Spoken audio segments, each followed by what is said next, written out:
How to replace tires on a John Deere L110.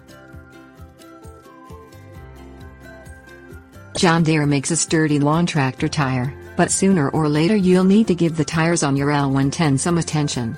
If you have a slow leak, one simple and effective fix is to inject a tube of tire leak sealant into the tire. If you have more significant damage and wear, it is time to replace the old tires. Don't fret, though, because it is not a job that will impact you much in terms of time or expense. Things you will need: jack, rags, pliers, screwdriver, front replacement tires 15 by 6.06, rear replacement tires 20 by 8.08, grease.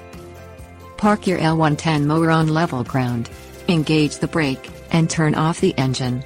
Secure the tires that will remain on the ground with wheel chocks. Place a jack onto the front or rear axle, and raise that half of the lawn tractor. Clean the axle area with a rag. Pry off the yellow plastic cap that is attached to the end of the axle, revealing a small clip underneath. Remove the clip with a screwdriver or pliers. Slide the wheel off the axle. Clean the axle with a rag and coat it with a thin film of grease. Slide the new wheel on the axle and replace the clip with pliers. Snap the yellow plastic cap back in place. Lower the L110 lawn tractor to the ground, and repeat the process with all bad tires. Check the air pressure on all tires.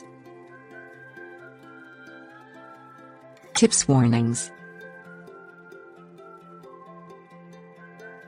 Check the air pressure on your tires regularly. The rear tires should be inflated to 10 pounds per square inch (pounds per inch) of pressure. The front tires should be inflated to 14 pounds per square inch.